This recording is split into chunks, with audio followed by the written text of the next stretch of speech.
Friday night the porch light flickered like it was nervous, and Sarah's hand found mine across the wicker table while the lasagna cooled between us. "I love you," she said, eyes glassy from the second glass of Chianti, and the words landed warm and certain, the way they had the first time she whispered them in the hospital parking lot after our daughter's fever broke. I squeezed back, felt the callus on her thumb from the new pottery wheel she'd bought on impulse, and I believed the weekend would stretch out golden and endless. We laughed about the neighbor's yappy dog, planned a hike for Sunday, kissed slow under the string lights I'd hung last spring because she said they made her feel like we lived inside a snow globe. I carried the dishes inside, humming, and when I came back she was tracing the rim of her glass, smiling at something I couldn't see. I chalked it up to wine and the rare quiet of an empty nest, our girl away at college, and I went to bed certain the world was holding its breath in the right direction. Saturday we woke tangled, her hair across my chest like spilled ink, and she kissed my collarbone before padding to the shower singing off-key Springsteen. I made coffee strong enough to stand a spoon in, the way she pretends to hate but secretly finishes first. She came downstairs in my old Penn State hoodie, sleeves pushed up, and stole the sports section while I flipped pancakes.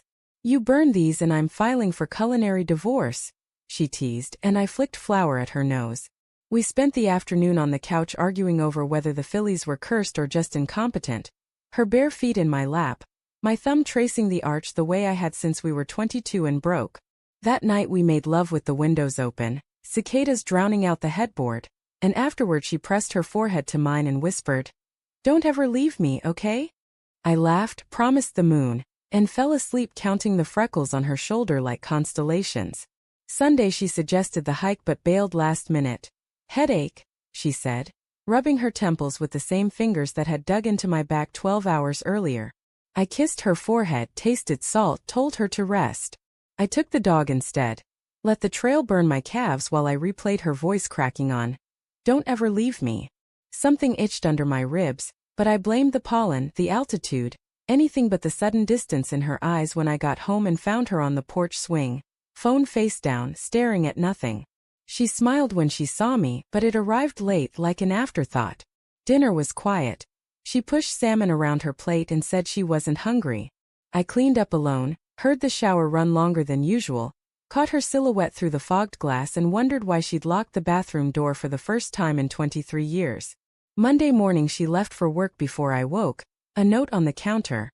"Gone early, big presentation. Love you." The handwriting looked rushed, the heart she usually dotted with a smiley face just a lopsided circle. I stared at it too long, then stuck it to the fridge like evidence.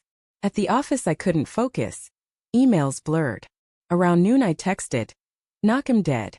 She replied with a thumbs-up emoji, nothing else. By 3 I was inventing reasons to drive past the community center where she taught evening pottery. The parking lot was empty except her Subaru, but the lights inside were off. I told myself she'd carpooled, went home, paced. She walked in at 7:30 smelling like clay and something sharper, citrus cologne that wasn't mine. "Class ran late," she said, kissing my cheek too quick, eyes sliding past me to the hallway. That night she slept facing the wall, spine a rigid question mark. I lay awake listening to her breathe, counting the seconds between inhale and exhale like a code I used to know. Tuesday she asked for space over oatmeal. Just like that. "I need space," she said, spoon clinking the bowl like a gavel. I laughed. Thought it was a joke, until I saw her knuckles white around the handle. "Space from what?" My voice cracked on the last word. She wouldn't look up. "From us. From this routine. I feel like I'm disappearing." The air left the room. I heard the clock tick, the dog whine at the door, my own pulse in my ears.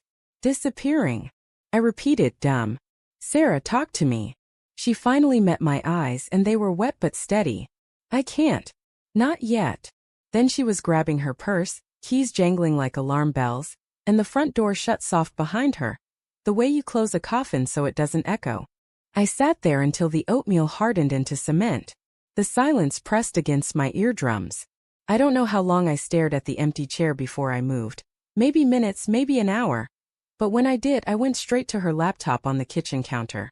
It was still warm. Password hadn't changed since 2017. Our wedding date plus the dog's name. I told myself I was checking for viruses, for anything except what I already suspected. The browser history glowed like a crime scene. Hotel sites. A florist in the next town. A string of texts previewed in the corner of the screen. His name was Ethan, the new adjunct at the college, 29, divorced, apparently poetic about her shoulder blades. I clicked one thread and the words punched the air out of me. I miss the way you taste after class. Another. Tell him you're working late again. My stomach folded in on itself.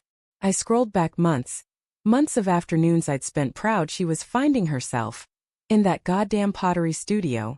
Months of me watering her succulents while she watered someone else. I printed everything. The printer whirred like it was embarrassed. I sat on the kitchen floor surrounded by warm pages, reading until the letters swam. There were photos too, selfies in his car, her mouth laughing against his neck, the same mouth that had said, "I love you" 4 nights ago. I tasted copper. I'd bitten my tongue clean through. The dog nosed my elbow, whimpered. I don't remember standing, don't remember dialing, but suddenly Mark's voice, my lawyer, my college roommate, was in my ear asking if I was hurt, if I needed him to call the cops. "No," I croaked. "Just come over." He arrived in 20 minutes still wearing his court suit, took one look at the papers avalanche on the tile and poured me 2 fingers of the bourbon we kept for funerals. "She's been careful," he said, scanning. "Joint accounts untouched, no big withdrawals. But this," he tapped the hotel charge, "is community property spent on adultery. We document, we move fast, we protect you." The word protect sounded foreign, like it belonged to someone else's life. Sarah came home at 11 to find us at the table, papers neat between us like a deck of cards. Her face cycled through confusion, recognition, horror. "What is this?" she whispered. Mark slid the top sheet across. Hotel receipt, time-stamped, her signature looping elegant at the bottom. She looked at me then, really looked, and I saw the woman I'd loved since she was 21 wearing overalls and paint in her hair. And I saw the stranger who'd locked the bathroom door.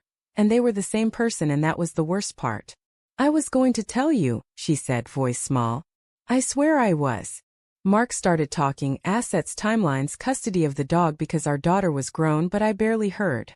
I was watching Sarah's hands tremble the way they did the first time she tried to throw a bowl on the wheel, and it collapsed. She reached for me once, fingers brushing my sleeve, and I flinched so hard the chair scraped backward. "Don't," I said, and it came out ragged like I'd swallowed glass. She cried then, quiet sobs that shook her shoulders, and part of me, the idiot part still counting freckles, wanted to hold her. The rest of me catalogued every lie. The headache, the citrus cologne, the thumbs-up emoji. Mark packed the papers into a folder thick as a phone book. Sarah stood in the doorway clutching her purse like a life vest. "I never stopped loving you," she said. "I just needed to breathe." I laughed, a sound like tearing paper. "You needed to breathe in someone else's mouth." She flinched. Mark touched my elbow. "Time to go." I walked past her without touching, smelled the clay on her skin one last time, and stepped into the night that suddenly felt too big. The weeks that followed were a slow hemorrhage. I slept in the guest room, woke to the ghost of her shampoo. Our daughter called crying, caught between us like a wishbone. Sarah moved into the apartment above the studio, sent texts that arrived like aftershocks. "I miss your coffee." "I'm sorry." I found her pottery wheel in the garage, the clay inside dried to stone. I hurled it against the wall and watched it shatter into 1,000 apologies that would never be enough. Mark filed. She didn't contest.